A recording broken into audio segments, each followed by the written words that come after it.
Principle of reciprocity, everyone knows that. The principle of reciprocity, if I give you something, you're going to want to give me something, right?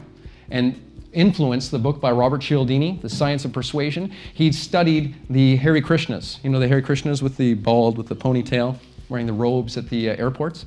They had trouble getting donations for their cause until they discovered if they gave someone a flower, people would go, okay, here, you know? It's that whole reciprocity. It's the squeegee your windshield.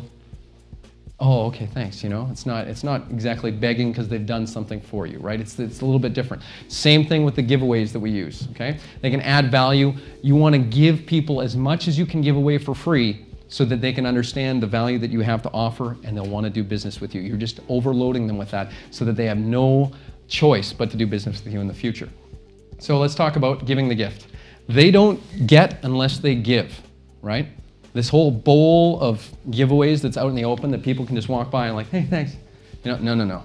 They got to get scanned. They have to be interrogated to get a gift, okay? Unless you're giving away peanuts or something just so incidental, right?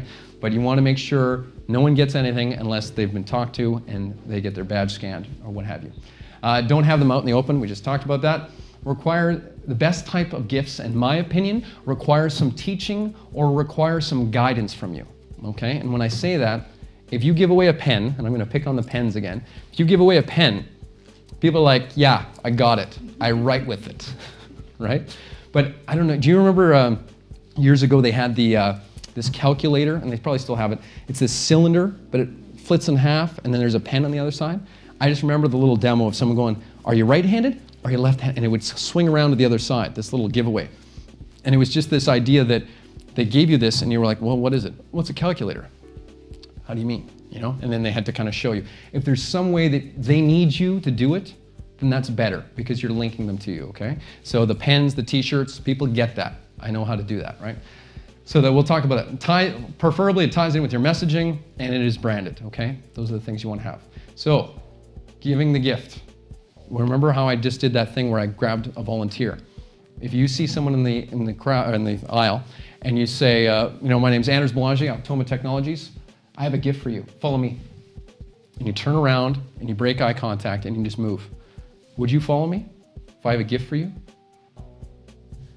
You're standing. You're at a trade show. I come up to you. I shake your hand, and I say, I have a gift for you. Follow me. Would you follow me? You wouldn't follow me.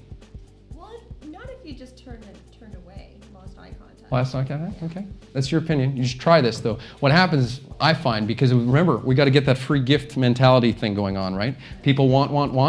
When people are like that, they're like, oh, okay, what do I got to do? They will just, you can lead them to the can if you want, okay? You can take them all the way to the bathroom.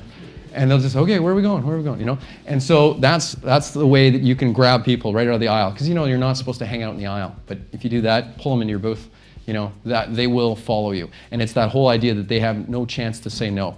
That's why you break eye contact, okay? If you stay there and give them eye contact, they can kind of get into your energy kind of thing. I'm talking about energy again.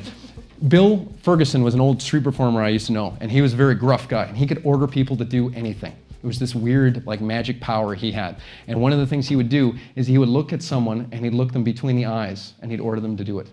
Not in the eyes. Can you feel the difference? Yeah, okay. Not in, but in between the eyes. And he'd look them right there, and he'd tell them to do something, and they couldn't look him in the eyes and go, no, you know, they couldn't do it. They just like, I can't, where are you looking, you know? Okay, so there is something to that. That breaking eye contact, they have no chance to say no, and they're like, well, I want to forget, you know, and then they just follow you.